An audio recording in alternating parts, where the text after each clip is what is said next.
There is absolutely no logical reason as to why our home should have sold more than the one down the street. Hey everybody, my name is Michael Reyes and I'm a licensed realtor here in the state of California. And one of the main questions I get asked all the time, especially by sellers, is how are you different? What is the difference between you and the guy down the street or the lady over here? All you do is put a sign in my yard and put the home online and then my home sells. So what do you do? Why would I pick you over somebody else? Every single time we go and sit down with sellers, that is one of the questions we get. Gone are the days where you could just put your home online for whatever price and you're going to sell immediately in 24 hours for 100,000 over asking. It is gone, right? Because the interest rates have just gone up so high in such a short amount of time that buyers are being very careful. They are waiting. They're sitting on the fence. They don't know what, economically what's going to happen in the future. So there is some major strategy that has to get implemented anytime you go and put your home for sale. And again, the case study that we're about to go through, the example that I have just recently with a property that I sold, listen, it is tailored wherever you are located. Your demographic, the buyers that are buying your home, who is able to buy in that price range, the timing, the interest rates, the condition, it is all tailored to that. So the story I'm going to give you, do not hear the spirit of what I'm saying. Do not hear the actual tactics of what I'm saying. Okay. The spirit of what I'm saying is you have to tailor your strategy to your situation. Okay. And so I'm going to show you how we tailored this situation to exceed our expectation, even my expectation in the sellers. Okay. So in Union City, California, we listed a property for sale. And before we did, there was a home on the same street. The name of the street changed as it turned, but it was the same street. And I don't know, it might have been 10 doors down. Fellow Street, and the other one is Goshen Street in Union City, here in the East Bay area. And before we went on the market, that home had been sitting on the market for 40 or 44 days like that and had not sold. And it's listed at $1,350,000. Okay. And it's sitting there, not sold. So before we go to the market, we talk with the seller and it's like, hey, that thing is not selling. And it's listed at 1,350. They are not in contract. And so your property is probably at 1,325. Just that's what the market is saying. Now, listen, my job is to exceed that, to do better than that. But in order to get at least 1,325, I know we're going to need to do these certain things because of the demographic of the buyers and people sitting on the fence. And then that property right down the street, which, by the way, the exact same condition, the almost exact same square footage. Ours was 1,555 square feet and the other one was 1,550 square feet. So 5 square foot difference there.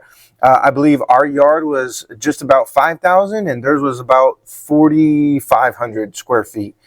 So again, not a major difference. And even more importantly, the condition of the home, termite, cosmetics, exactly the same.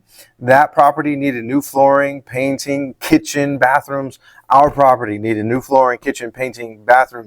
There was no major difference between these two products. Okay, so we had studied that property before we went onto the market because it's like, hey, that is our number one competition and they're not selling. That's not a good thing. They should have been sold in 10 to 14 days, 44 days on the market, still there. So in order to accomplish our goal of hitting at least 1,325, if not more, I told the seller we got to do something different. We cannot do what they're doing. Our home is going to look exactly the same online as that one down the street. So in order for us to get this highest price in the least amount of time, we're going to have to do something different. Number one, we're going to have to advertise your home at $1,199,000. He almost had a heart attack. This was his first home with his now deceased wife. So much pride and joy. It was as if, he was about to have a heart attack. He could not believe I was suggesting to him such a low price for his home. And now after he caught his breath, we were able to have a discussion. And I said, listen, your home is not going to sell for that much. But what that is going to enable me to do in this situation is help create an auction effect. And I'm going to have to do that because there's competition right down the street. So 11999, we have to advertise the home at. Number two, showings. Nobody can see this home outside of that first weekend of open house, Saturday and Sunday from 1 to 2 p.m. If you want to see, if anybody is interested in this home, You got to come between 1 p.m. and 2 p.m. and that's it. All the other properties are advertising 3-hour open houses. Okay, and so what's going to happen if anybody is interested, remotely interested, if they saw that other one and now they're remotely interested in this one, guess what? They are going to come and prioritize this home, and they're going to say to their spouse or whoever else is involved, hey, we'll go check out the other ones after, but this one's only open from 1 to 2, so we got to go to this one first. Okay, so again, just a little bit different strategy wise. The disclosure package that we gave, even down to the instructions that we gave to anybody and everybody who's interested. We had financial information. Hey, buy this home, we'll buy yours. Oh, what does that mean? If you got a home to sell, which a lot of people did, in order to purchase this one, we will buy your home, guarantee the sale of that home so you can buy this one non-contingent. Which again, that just opened up the floodgates for more people to get off the fence and make an offer on this home. Down to the day and the time you submit the offers, down to how to do it, what to put in the offer. I mean, it's a whole thing, right? So the advertising price, the showing instructions and how we controlled that, and then all the way down to the actual instructions on what to do and how to do it. For anybody who's interested, read this piece of paper and follow that guideline. All those things put together, we were able to receive, I believe on that property, 13 offers in 11 or 12 days. Multiple counters going back and forth, people clamoring to get the home. And in the end, we received an offer that was $33,000 more. We get into contract and we sell our property. And after we get into contract, then the second place buyer for our property went to that other one, made a lower offer, and they got into contract. And here's the story. That property sold for $1,325,000, our competition down the street. And when we closed, before the competition, we closed at $1,350,000, $25,000 more than the one down the street. There is absolutely no logical reason this property was not worth 25 grand more. It's exactly the same product, the same amount of money that you are going to put into that home, you are going to put into our listing as well. It's the same thing, same schools, same neighborhood, almost same square footage, only 5 square feet off. Absolutely incredible. But because of the system that we had in place, we did it differently. We sold in 11 or 14 days, $25,000 more than the neighbor down the street. And they didn't get into contract until after we did. And so listen, that is the perfect case study of, hey, how are you different than anybody else? Listen, realtors are not the same, and their advice to you, it matters. And here is the toughest part. Sellers will not know. They will not know if they left any money on the table.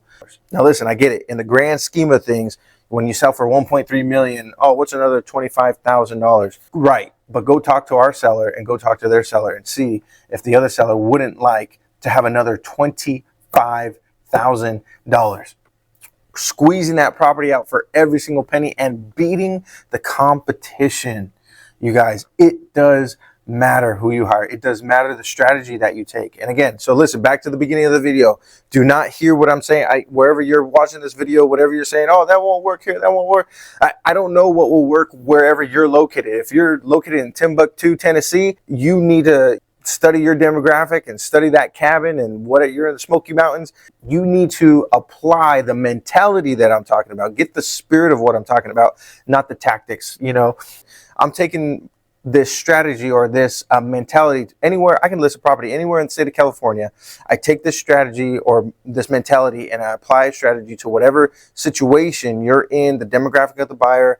You know, I mean, listen, down to even if it's in Silicon Valley, I mean, you got to know the buyers.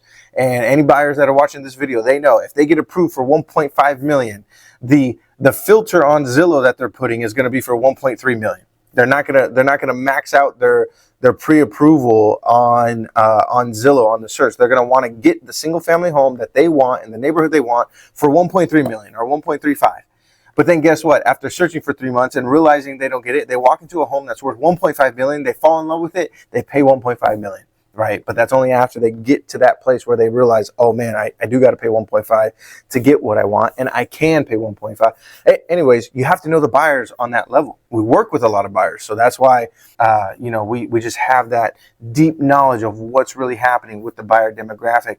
So wherever we go and list, we're getting that information. I'm seeing what happened on certain homes and how many people and what do the buyers do for work, and what, where are they coming from? Do they have homes to sell?